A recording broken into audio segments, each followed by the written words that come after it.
बिस्मिल्लाहिर्रहमानिर्रहीम अस्सलामुअलैकुम। मेरा प्यार मेरी दुआएं आप सबके लिए। रमज़ान का बाबरकत महीना शुरू हो चुका है और मुझे अभी अभी रिक्वेस्ट आई है कि हमें वो चटनी दें जो समोसों के साथ हलवाई देते हैं, जो साथ सुरख रंग की चटनी होती है इमली की ना। तो कोई मसला नहीं है लेकिन इतनी लेट रिक्वेस्ट आई है।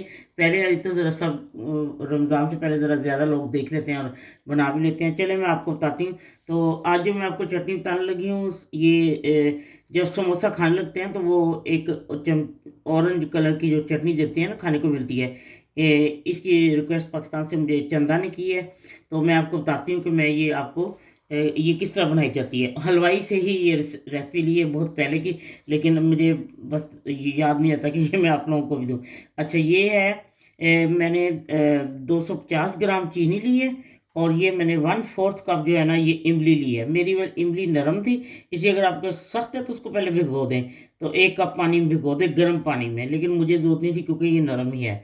तो अब मैं आपको बताती हूँ और जो जो चीज़ें पड़ती जाती हैं मैं आपको बताती हूँ कि इसमें और किस चीज़ की ज़रूरत है। जी ये मैंने 1/2 लीटर पानी लिया है और अब मैं इसमें ये साथ ही डाल देती हूँ क्योंकि नरम थी, मैंने आपको बताया, इसके लिए मुझे ज़रूरत नहीं पहले भिगोने की। और ये 250 ग्राम ये मैं इसमें चीनी डाल दें। अब इसको पकने देती हूँ, जब 5 मिनट पक जाती फिर मैं आपको बताती हूँ इसका मैंने क्या सलूक करना है। ये देखिए मैंने पूरे इसको जब पकना शुरू तो 5 मिनट का टाइम दिया, ठीक है। ये मेरी जो वो देखें इमली मैंने डाली थी कैसे वो सब हल हो चुकी है, ठीक है। ये देखें नरम हो गई और उसकी गिटकें वगैरह जो थोड़ी बहुत हैं वो लैदा होगी। अब मैं इसको छान लेती हूँ और मैं आपको दिखाती हूँ कि क्या करना है, ठीक है।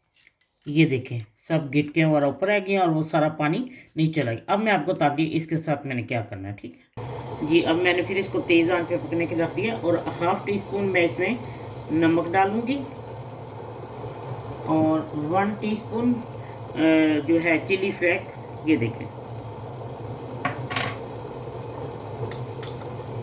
ये 1/4 टीस्पून सूंड या अदरक का पाउडर, ठीक है। ये भी उन्होंने डाला होता है, मैं आपको बता दूँ। उन्होंने बीच में सुरख रंग भी डाला होता है हल्का सा। ये देखें अब मैंने एक चुटकी जो है ना 1 पिंच मैंने इसमें सुरख रंग डाल दिया, ठीक है जी। ये अब मैं इसको 5 मिनट और पकाती हूँ, 6-7 या 5 मिनट। तो फिर मैं आपको बताती हूँ इसमें मैंने और क्या डालना है, ठीक। ये देखें इसको तेज़ आंच पे पकाना है, ठीक है। ये 5 मिनट 6 मिनट हो गए हैं पकाते हुए। और अब मैंने कॉर्नफ्लोर जो 1 टेबल स्पून लेके, जिसको आप कॉर्नस्टॉल भी कहते हैं, और इसको मैंने 2 टेबल स्पून पानी में 2-3 टेबल स्पून पानी में भिगो लिया और अब मैं आप इसमें डालती जाती हूँ, देखती हूँ कितनी ज़रूरत है, ठीक है।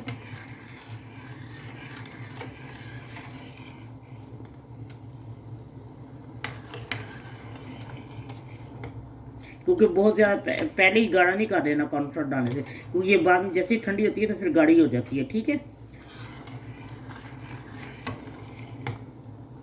बस हो गई, काफ़ी है। अब मैं इसको सिर्फ 2 मिनट पकाऊंगी क्योंकि कॉर्नफ्लोर डालने के बाद इतना नहीं इसको पकाना चाहिए। तो जैसे ये तैयार होती है मैं आपको दिखाती हूँ, ठीक है। ये देखें मैंने कॉर्नफ्लोर जो है ना, कॉर्नफ्लोर में जब घोला था वो तकरीबन सारा ही डल गया क्योंकि मुझे लग रहा था वो कम है। ये देखें 5 मिनट मैंने और पकाया, ये देखें कितनी। और अगर आपको सुरख रंग कम लगे तो और डाल लें क्योंकि बाज़ार में ज़्यादा ही होती है ना गाढ़ी। तो फिर मैंने तो इतना ज़्यादा नहीं डाला, लेकिन आप और भी थोड़ा सा डाल सकते हैं। 1/4 टीस्पून डाल लें इतने चटनी में। चले अब ये तैयार हो चुकी है, इतना ही इसको उतारना है क्योंकि ये ठंडी होकर ना और बहुत ज़्यादा गाढ़ी हो जाएगी। चलिए अब मैं इसको आपको डिश आउट करके दिखाती हूँ।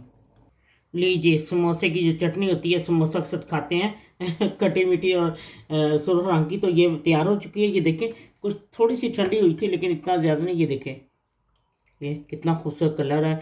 और बस जैसे ये ठंडी होती जाएगी और गाढ़ी होती जाएगी, बस आप अपने हिसाब से फिर देख लें इसमें अगर आपको मिर्चें और ज़्यादा डालनी है। चलें जो रमज़ान के जो बाकी दिन हैं उनमें ये बना के ज़रूर समोसे के साथ हैं, आपको बहुत अच्छी लगी। जो मैंने समोसे दिए हैं कीमे के समोसे, वो भी हलवाई की रेसिपी और ये भी हलवाई ही की है। तो ज़रूर आप बनाएं और आपको पता लगेगा कितनी ये टेस्टी है। सेम वही बाज़ार से जो आप लेते हैं, देखिए घर में कितनी सस्ती बन जाती है। तो क्योंकि जब बाज़ार में देते हैं वो थोड़ी सी देते हैं, फिर उसको होता है कि हाई ये तो और होनी चाहिए। तो घर में बनाएं और सबको खुश करें। और रमज़ान के बाबरकत महीने में ये आप बनाएंगे तो आपको दुआएं मिलेंगी ही। इस रमज़ान की, इस बाबरकत रमज़ान की जो बरकतें हैं अल्लाह आपके साथ आगे अगले रमज़ान तक लेके जाए और आप हमेशा खुश रहें। चलें ठीक है, बनाएं और खाएं और फिर मुझे ज़रूर बताएं कि आपको से चंदा साहिबा आपको मैंने आपकी इतनी झटपट आपने ऑर्डर दिया और ये तैयार हो चुकी है क्योंकि मेरे पास रेसिपी थी और मैं कई दफ़ा बना चुकी हूँ। 2-3 रमज़ान पहले बनाई थी, लेकिन ज़हन में नहीं आया कि आप सबको भी दूँ। चलिए ठीक है, बनाएँ, खाएँ और मुझे ज़रूर बताएँ आपको कैसी लगी है। जब आपका दिल चाहे आसान और मज़ेदार खाना खाने को, तो आइए ना गुड्डो के ढाबा पर। प्लीज़ सब्सक्राइब करना, लाइक करना और कमेंट्स देना ना भूलें। अल्लाह हाफ़िज़।